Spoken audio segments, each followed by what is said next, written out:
Comme nous avons vu précédemment, le choix de la technologie devrait être fait minutieusement, afin qu'il soit avantageux pour toutes les parties prenantes. Raison pour laquelle les entreprises cherchent aujourd'hui des solutions et technologies simples à utiliser, efficaces et bien évidemment à moindre coût. La technologie choisie peut s'avérer bénéfique comme elle risque d'être néfaste. Pour éviter le pire, voici 3 conseils qui pourront t'aider à fédérer la diversité informationnelle et applicative de ton business. La Digital Workplace. Optez pour un outil 360 qui permet d'avoir une messagerie collaborative avec des groupes selon l'activité, l'équipe et ou les projets, avec la possibilité d'ouvrir des documents pour les coéditer à plusieurs en échangeant en parallèle par le biais d'un canal de chat.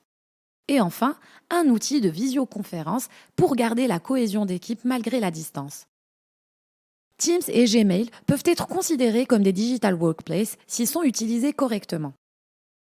Parmi les nombreux avantages de la possession d'une digital workplace, on retrouve l'amélioration de la communication interne, la fluidité de la collaboration, l'augmentation de la productivité, l'amélioration de la satisfaction des salariés et enfin l'amélioration indirecte de la satisfaction client.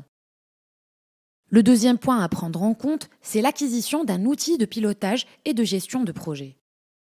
Avoir un outil qui permet de voir en temps réel l'avancement des projets de tout le monde favorise la transparence et le pilotage de projets.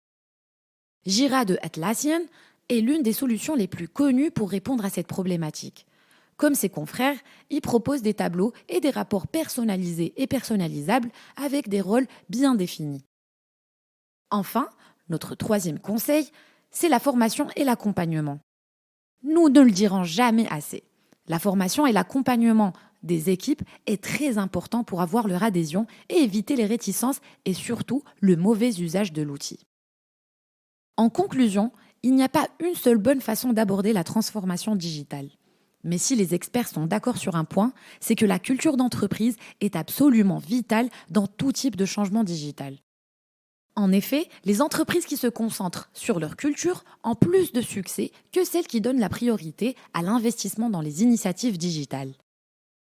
Et qui dit culture digitale, dit culture inclusive, où les employés sont encouragés à développer de nouvelles solutions en collaborant à la fois en interne et avec les clients.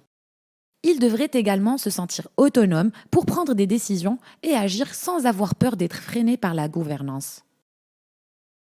Je te remercie d'avoir suivi cette formation avec moi et n'hésite surtout pas à faire appel aux experts de Maltem Africa pour t'accompagner et te proposer une démarche personnalisée selon ton besoin et ta vision. Allez, à très vite!